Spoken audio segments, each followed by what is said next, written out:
আর্যগড়? হ্যাঁ আর্যগড় থেকে বেরোবো। হ্যাঁ, তো বলো এবার। বলছি ওটা হয়েছে কি বলতো, ও 2টো অব্দি পেশেন্ট দেখেছে, ঠিক আছে। রাত্রি দুটো? রাত্রি 2টো, ঠিক আছে। আচ্ছা। 2টো অব্দি পেশেন্ট ডেকেছে, দেখে রুমে এসে অনলাইনে অর্ডার করে 4জন বন্ধু মিলে খেয়েছে, ডিনার করেছে। করে ও খুব টায়ার্ড ছিল, যেহেতু 36 ঘন্টা ডিউটি ছিল, টায়ার্ড ছিল। ও কি করেছে, ওই সেমিনার রুমে গিয়ে শুয়ে পড়েছে একটা রেড কালারের ব্ল্যাঙ্কেট ঢাকা দিয়ে। তারপরে মানে সেমিনার রুমে এমনি কি তোমাদের ওরকম সেমিনার রুমে টুমে ঘুমানো হয়? মানে আমি যদিও কোনো আইডিয়া নেই, ওই জন্য জিজ্ঞেস করছি। না, এবার একটা রেসিডেন্টের ডক্টর রুমস থাকেই, আচ্ছা। বুঝতে পেরেছিস, তারপরেও সেমিনার থাকে। এবার সেমিনারে একটা বেড থাকে, আর ডক্টরস রুমে 2-3টে যেরকম বড় ঘর হবে সেরকম বেড পাতা থাকে। আচ্ছা আচ্ছা। মেনলি ডক্টরস রুমে শোয়ার কথা, ঠিক আছে। হয়েছিল কি, ওকে বডিটা পাওয়া গেছে সেমিনার রুমে, কিন্তু ঘুমাচ্ছিল ডক্টরস রুমে। যে রুমটা তোর এখন ভাঙা হয়েছে, দেখেছিস রুমটা ভেঙেছে, ঠিক বাথরুমের পাশেই, ঠিক আছে। মানে বাথরুমটাকে অজুহাত দিয়ে ওই রুমের দেয়ালটা ভেঙে দিয়েছে। অ্যাকচুয়াল কাণ্ডটা ঘটেছে তোর ইয়েতে, ওই রুমটার ভেতরে, ডক্টরস রুমে ঘটনাটা ঘটেছে। ওই বডিটাকে ডক্টরস রুমে ওই দিন আর কেউ ছিল না, খালি মানে অনলি ওই দিদিটাই ঘুমাচ্ছিল?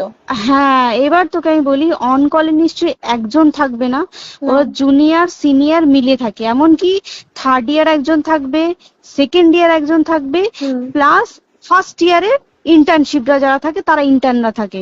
আর চেস্ট এমন একটা ওয়ার্ড হচ্ছে, কোভিড এর পর থেকে প্রায় হামেশাই সবার শ্বাসকষ্ট হচ্ছে, মানে আসছে মানে শ্বাসকষ্ট হচ্ছে। আর চেস্ট ওয়ার্ড আর চেস্ট মেডিসিন দুটোই পাশাপাশি ওয়ার্ড, ঠিক আছে। তো কেউ কি শুনতে পায়নি? কেউ শুনতে পায়নি। ওটাই তো আমি ওই দিনকে ওটাই ভাবছিলাম। এবার দেখ, ধস্তাধস্তি করাতে একটা নিশ্চয়ই চিৎকার হয়, একটা ভায়োলেন্ট হয়, বুঝতে পেরেছিস। তারপরে আবার কি, যে 4জন ওর সাথে খেয়েছে তারা কোথায়, তারা কেন মিডিয়ার সামনে আসছে না? তাই তো, তারা কেন আসছে না? তোমার ওই দিন ডিউটি ছিল না রাতে? ওই দিনকে আমি নাইটে ডিউটি করছিলাম। আচ্ছা। আমি নাইটে ডিউটি করে এসেছি, আমার লাস্ট নাইট ছিল। তো আমার তো 3 দিন নাইট থাকে, 3 দিন নাইট থাকার পর লাস্ট নাইট ছিল। লাস্ট নাইটের পর বুধবার আমার লাস্ট নাইট, বুধবার রাতে ঘটনাটা ঘটেছে। আমি বাড়িতে এসেছি, রীতিমতো বাড়িতে এসে শুয়ে পড়েছি। 3টের সময় আমার কাছে ফোন এসছে যে সবাইকে ডেকে পাঠিয়েছে, ইমিডিয়েট আয়। তখন গিয়ে দেখি আরজিকরে এই অবস্থা, পুরো গোটা হাসপাতালকে ডেকে পাঠিয়েছিল। গিয়ে দেখি পুলিশ ছয়লা, মানে আর ওকে যেভাবে, আমি তো বডিটা দেখেছি রে, মানে আমাদের এখনো পর্যন্ত চোখ থেকে নামছে না। রীতিমতো মনে হচ্ছে মেয়েটা যেন আমাদের পাশে পাশে ঘুরছে, একদম এরকম, মানে মানে অদৃশ্যমান। মানে আমরা এরকম ভাবতে পারছি না যে এরকম ভূত থাকে বা একটা স্পিরিট থাকে বা কিছু। এখন আমরা বুঝতে পারছি না, ওর আত্মাটা এখনো ঘুরছে আমাদের আশেপাশে। দেখ, ও আমার তলাটায় না, কিন্তু ওর থেকে ও থাকে 4তলায় ঘটনাটা ঘটেছে, ঠিক 2টো ফ্লোর নিচেই আমি থাকি, আমার রুমটা, ঠিক আছে। কিন্তু তাও আতঙ্কে আমরা মানে একদম স্তব্ধ হয়ে গেছে আরজিকরটা। কিন্তু ব্যাপারটা হচ্ছে, তাহলে ডক্টরস রুম থেকে ওকে সেমিনার রুমে নিয়ে যাওয়া হয়েছে? হ্যাঁ, অবশ্যই নিয়ে যাওয়া হয়েছে। এবার দেখ, নিয়ে যাওয়া হয়েছে, ওকে যেভাবে মারা হয়েছে এটা একার পক্ষে অসম্ভব, দিস ইজ এ ইম্পসিবল। পুরোপুরি গ্যাং রেপ ছাড়া কোনো কিছু নয়। আর শুধুমাত্র রেপ নয়, রেপ হলো, করলো, ছেড়ে দিল, ঠিক আছে, ওকে রীতিমতো মার্ডার করেছে। মানে মানে হিসেব মতো যা বুঝছি, মানে তোমার কথাতে, ওটা হচ্ছে ওর ওই বন্ধু বান্ধব মেবি জড়িত। এক্স্যাক্টলি, হয় ওর বন্ধু বান্ধব কেউ, ঠিক আছে, মানে 4জনের মধ্যে কেউ, আইদার ওকে এমন কিছু করতে বলে। দেখ, বড় বড় কোম্পানিতেও তো এরকম হয়, মানে হয় তুমি আমার সাথে কম্প্রোমাইজ করো, নয় তুমি চাকরি ছেড়ে চলে যাও, হয় তো। এখানেও সেরকম কিছু একটা হয়েছে।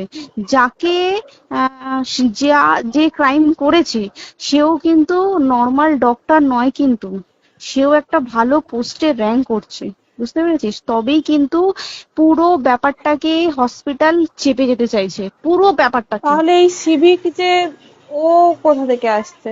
এবার তোকে আমি বলি ওটা কোথা থেকে আসছে। আমাদের প্রিন্সিপাল চেঞ্জ হয়ে গেছে, ডেপুটি সুপার চেঞ্জ হয়ে গেছে, তারপরে আমাদের ওই অ্যাসিস্ট্যান্ট সুপার চেঞ্জ, সব চেঞ্জ হয়ে গেছে। হুম তারপরে যে ওয়ার্ডের ডাক্তাররা ছিল, সিস্টাররা ছিল, ওয়ার্ড বয়রা ছিল, মাসিরা ছিল, সবাইকে ডেকে এখন সাসপেন্ড করা হয়েছে। তারা কোথাও যেতে পারবে না, রোজ গিয়ে কোর্টে গিয়ে দেখা করছে। আজকেও কোর্টে গেছিল সবাই। হুম তারপরে তারপরে তোমার তোর এগুলো হলো, তারপরে তোর কি বলে, আরে বল না, ওই সিবিআই এটা হয়েছে কি, মানে ও সেই সঞ্জয় রায় যে ধরা পড়েছে, হুম অ্যাকচুয়াল কিন্তু ও নেই, হুম ঠিক আছে? ওর এতটা ক্ষমতাই হয় না। ও অত রাত্রে কি করতে যাবে? হুম ও অত রাত্রে ওখানে কি করতে যাবে? ও না পেশেন্ট, ও নাকি বলছে দালাল পেশেন্ট নিয়ে গেছে। তো পেশেন্ট নিয়ে যখন গেছে, দিদিটার রুমে যখন যাবে, নিশ্চয়ই দিদিটার রুমে কোনো কাগজপত্র দেখাতে যাবে। সেই অবস্থায় গিয়ে দেখে যে এরকম এরকম ঘটনা, তা ঝাঁপিয়ে পড়েছে ওর উপরে। হুম এরকম কিছু কি, তাও কিছু নয়, শুধু গেছে, দেখছে ড্রিঙ্ক অবস্থায়, ওকে ক্যামেরায় দেখা গেছে ড্রিঙ্ক অবস্থায় গেছে আর এসছে, এইটুকুই দেখা গেছে। তারপরে হচ্ছে কি, তোর অনেক রকম, এখানে অনেক রকম ব্যাপার আছে। যে দিনকে ঘটনাটা ঘটে তার ঠিক দুদিন পরে ওই সেমিনার বাথরুমের অজুহাত দিয়ে ডক্টর যে রুমের দেওয়ালটা আছে, ওই দেওয়ালটা ভেঙে দিয়েছে। কেন? প্রথমে ওকে বললো সুসাইড করেছে, আমাদের যখন ফার্স্ট খবর আছে তখন সুসাইড করেছে। হুম তারপরে যখন হসপিটালে যাই তখন গিয়ে শুনছি নাকি না, সুসাইড করেনি, এটা রেপ করেছে, রেপ করে মার্ডার করা হয়েছে। হুম বুঝতে পারলি, এখানে বিশাল বড় একটা গেম চলছে। আর যে ওর উপর কি রাগ ছিল মানে? হ্যাঁ হ্যাঁ হ্যাঁ হ্যাঁ হ্যাঁ হ্যাঁ একদম আমি তোকে কি বললাম, শোন, তুই যদি কারোর সাথে কম্প্রোমাইজ করি তাহলে তোর পোস্ট বাড়বে, হুম হুম তুই হুম কারোর সাথে কম্প্রোমাইজ করবি না, তোকে মার্ডার করে দেবে। মানে মানে ওরকম টাইপের কিছু বলছো তো? এরকমই টাইপের কিছু একটা ছিল। আইদার খুব রাফ, মানে খুব রাগ, খুব মানে খুব ওর উপরে খুব ফ্রাস্ট্রেশন ছিল, যারই ছিল খুব ফ্রাস্ট্রেশন ছিল। শুধু ওকে মারিনি রে, রীতিমতো মার্ডার করেছে। ওর যে ক্ল্যাচারটা ছিল, ওর আমি শুনেছি এটা। ওর ইউরিনের রাস্তায় ক্ল্যাচারটা ঢুকিয়ে দিয়েছে, তুই জানিস? মানে কি বলবো, মানে ওকে দেখা যাচ্ছে না, আমরা তো দেখেছি নিজের চোখে, ওকে দেখা যাচ্ছে না। মানে একটা ব্লিড, মৃত্যু কতটা, মানে এইটা মানে প্রচন্ড কষ্ট পেয়ে একটা মেয়ে মারা গেল। আর ওর যে গলাটা চেপে ধরেছে, ওর ওই চেপে ধরাতে মানে এতটাই জোরে চেপে ধরেছে যে ওর চোখ ফেটে রক্ত বেরিয়েছে। বুঝতে পেরেছিস? মানে মানে কি বলতো, যদি ধরা পড়ে না, উচিত মানে যারা এটার সঙ্গে দায়ী না, আর এই যে সিবিআইটা হয়েছে, সিবিআইটা একমাত্র আমাদের জোরেতেই সিবিআইটা এসছে। মানে আমরা ওই সঞ্জয় রায় একার পক্ষে সম্ভব না এইসব। তারপরে পোস্টমর্টম রিপোর্টে তুই জানিস ওই আমাদের ভাজাইনা থেকে 150 গ্রাম স্পার্ম বেরিয়েছে। পোস্টমর্টম রিপোর্ট 150 গ্রাম স্পার্ম, মানে বুঝতে পারছিস? নট এ ক্যালকুলেটেড, মিনিমাম কম করে 6 থেকে 7 জন করেছে ওকে রেপ। ছি ছি ছি। ওই জন্যই তো আমরা এতটা বেশি ভাইলেন্ট হয়ে গেছি, বুঝতে পেরেছিস? আর তারপর দেখো, একটা মেয়ে তার কাজের জায়গাতেই ছিল, এমনটা নয় যে রাস্তাঘাটে কোনো বিপদ, তার কাজের জায়গাতেই সেফ নয়। শোন দেখ, বড় বড় কোম্পানিতে কি হয়, রুমের ভেতরে এগুলো হয়, মানে ধর রুমের ভেতরে হলো, যেমন কল সেন্টারে হয়, নাইট শিফটে হয়, এইগুলো একসেপ্টেবল। বাট হসপিটাল হচ্ছে এমন একটা এরিয়া, মতো একটা, হ্যাঁ, আরজিকর বলে না, যে কোনো হাসপাতালে কেউ যদি স্ব ইচ্ছায় কারোর সাথে রিলেশনশিপে গিয়ে করতে চায় সেটা আলাদা জিনিস, কিন্তু ঠিক আছে, কিন্তু কেউ কারো বিরুদ্ধে এইভাবে করতে পারে না রে। তুই জানিস না, মানে ওয়ার্ডে দেখ, কম বেশি আমরা সবাই ঘুমাই, কম বেশি আমরা সবাই জেগে থাকি, জেগে তো থাকি, তাতে কি কেউ শুনতে পায়নি? তার কি একদম ভায়োলেন্স ছিল না? যদি কেউ না শুনতে পারে তাহলে ওর খাবারে কেউ কিছু মিশিয়েছিল, তাই কি না? সেটাও পোস্টমর্টম রিপোর্টে মানে লিক করছে না যে কেন খাবার ও তো খাবারটা খেয়েছিল, সেটা তো নিশ্চয়ই পেটেই ছিল, পেট থেকে তো বমি করে বের করে দেন, সেটা তো ফরেনসিক রিপোর্টে কিছু বলবে। আর তুই জানিস না, দেনার দেন, মানে ধর পোস্টমর্টম রিপোর্ট আসতে 3 দিন সময় লাগে। ও যেদিনকে মরেছে ঠিক তার পরের দিনকে বিকেলবেলা পোস্টমর্টম রিপোর্ট বার করে দিয়েছে, মানে বডি বার করো আর পোড়াও। 10 সেকেন্ডের মধ্যে বাড়িতে নিয়ে গেছে, তারপরে বডি পুড়িয়ে দিয়েছে। মানে কি বলবো, হসপিটাল, মমতা ব্যানার্জি, সবাই, মানে তৃণমূল প্রত্যেক সবাই এটাকে পুরোটাই, কেসটাকে চাপা দিতে চাইছে, পুরোটা। তবে তুই ভাব, যে মানুষটাকে এত ক্ষতবিক্ষত ভাবে মেরেছে, তাকে অভিষেক ব্যানার রেপ কি কলকাতায় প্রথম হলো? নয়, বিভিন্ন জায়গায় বিভিন্ন ভাবে রেপ হয়েছে, ধরা পড়েছে। ফাঁসি হ্যাঁ। হয়েছে কি জেল হয়েছে। হুম। অভিষেক বন্দ্যোপাধ্যায় কেন বললো জাস্ট ইট তোর কি বলে এনকাউন্টার করতে? মানে কি সঞ্জয়কে যদি এনকাউন্টার করে পুরো কেসটা চাপা পড়ে পুরো যাবে, কেসটা চাপা পড়ে যাবে একদম। স্টুডেন্টরা ঠান্ডা হয়ে যাবে, হুম হুম। আর আমরা সেটা মানবো না, আমরা সেটা হতেই দেব না। তাতে যদি চাকরি মানে আরজিকরটাকে সিল করতে হয় তাতেও আমরা রাজি আছি, সিল করে দেওয়া হোক আরজিকর, সিল করে দেবে মনে হচ্ছে যদি ঠিকঠাক ভাবে। এবার ওই জন্য আমাদের দাবিতে সিবিআই এসছে। এবার তুই একটা কথা বল, যখন দেখতে পাচ্ছে মমতা ব্যানার্জি যে কলকাতা পুলিশ আমাদের জন্য কিছু করতে পারছে না, আমরা কিছু মানতে পারছি না, 7 দিন ধরে বার করতে পারছে না, তাহলে সেটা 2-3 দিনের মধ্যে কেন হ্যান্ড ওভার করে দিল না? হুম, তাই তো। তাই কি না? তারপরে দেখ পিডব্লিউডি ওটা লো পোস্টের মানুষ, মানে যারা ভাঙচুর করে, মানে সিমেন্টের যারা কাজ করে তাদেরকে পিডব্লিউডি বলে। হুম। এবার পিডব্লিউডির নিশ্চয়ই হায়ার অথরিটি থেকে অর্ডার এসছে তবেই ওরা গিয়ে ভেঙেছে। ওরা নিশ্চয়ই পাগল নয় দুম করে গিয়ে কোনো গভর্নমেন্ট প্রপার্টি ভেঙে দেবে। হুম। অর্ডারটা কে পাস করলো যে এখনই চেস্ট ওয়ার্ডটাকে ভাঙতে হলো? সিবিআই আসা পর্যন্ত অপেক্ষা করতে পারতো। কারণ আজকে অত বড় বিক্ষোভ হবার কারণ কি হচ্ছে? একটাই কারণ, যে মেয়েটি মারা গেছে ঠিক আছে, কিন্তু তাকে এত বেশি মলেস্ট করে, এত বেশি রেপ করে বা বেশি ওকে মেরেছে, তার কি কোনো প্রতিবাদ নেই? তুই কোথায় সেফ পাবি তুই আমাকে বল? তুই ধর চাকরি ছেড়ে, আজকের সরকারি চাকরি ছেড়ে তুই প্রাইভেটে যাই, প্রাইভেটেও তো তাই একই কোথাও না, অবস্থা। একদম একদম। প্রাইভেটেও একই অবস্থা।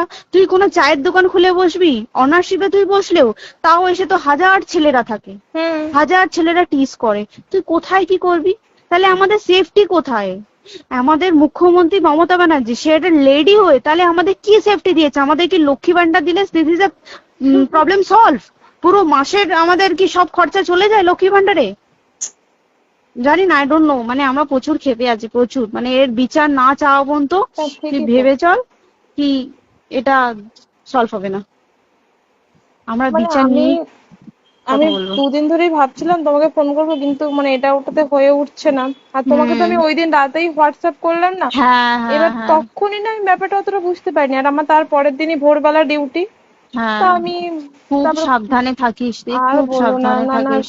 হ্যাঁ তাই তো, এখন মানে আর তোমরাও সাবধানে থাকো সবাই। কি বলবো বল, কিছু বলার নেই। দেখ আমাদের মধ্যবিত্ত মানুষরা আমাদের চাকরি করে খেতেই হবে, সোজা কথা। একদম একদম। তাই কিনা বল? বাবা এত পুঁজি নেই যে বসে অত বসে খাবো, ঠিক আর আছে? সেই মেন্টালিটিও নেই। পুঁজি হ্যাঁ যদিও থাকে, মেন্টালিটিও নেই হ্যাঁ যে এবার বাবার তুই, পুঁজিতে খাবে। এবার একটা কথা তুই বল, চাকরিটা কোথায় গিয়ে করবো তুই একটা বল? কোন সেটাই। স্টেটে গিয়ে চাকরি করবো তুই আমাকে বল? ওই যেমন, মানে এটা হয়তো আমার মা যেমন বাড়িতে থেকে 7টার মধ্যে ঢুকে যাও, দিদিকে তো ধরো অনেক রাত অব্দি 9টা, 9:30, 10টা অব্দি ল্যাবে থাকতেই হয় না। এবার তুই কি করবি কি বল, কি করবে করবি? বলো তো, এখন কিছু নেই। করার আছে? দেখ ল্যাবেও তো সব ছেলেরা আছে, ছেলে হ্যাঁ, আছে মেয়ে আছে। তুই একদম। কাকে বারণ করবি, তুই কাকে বিশ্বাস করবি? তুই বল, তুই ধর কলিগদের সাথে খেতে বসেছিস, ঠিক আছে, তোর টিফিনটা যদি কেউ চাইলো তুই তাকে না দিয়ে পারবি? না, একদমই। আর কার মনে যে কি আছে সেটাই তো খুব কি বলবি সমস্যা। বল? এবার তুই বল, খাবারটা যে খাবি, তোর টিফিন কেউ চাইলো বা তোকে যদি কেউ বললো কে একটু একটু খা, যেমন আমরা শেয়ারে হয় স্কুলে হ্যাঁ, যেটা আমাদের আমাদেরও শিখে হয়, এসেছি, যেটা হ্যাঁ স্বাভাবিক, এটা সবারই এটা তো হয়। স্বাভাবিক। তুই বল তাতে যদি এরকম অবস্থা হয় তাহলে কি করবে মানুষ, তুই আমাকে বল? আজকেও তো তাই আমাদের দেখ না, 11টা থেকে আমাদের তোর ক্যান্ডেল দিয়ে হোয়াইট ড্রেস হুম। পরে সব শ্যামবাজারে এক কথা হবে। এখন আবার বৃষ্টি শুরু হয়েছে, কে জানে বৃষ্টি, কি প্রচুর বৃষ্টি শুরু হলো। কি হবে জানি না আমি। ঠিক আছে গো, টাটা। হ্যাঁ হুম চল টাটা। হুম হুম হুম। হুম, হুম।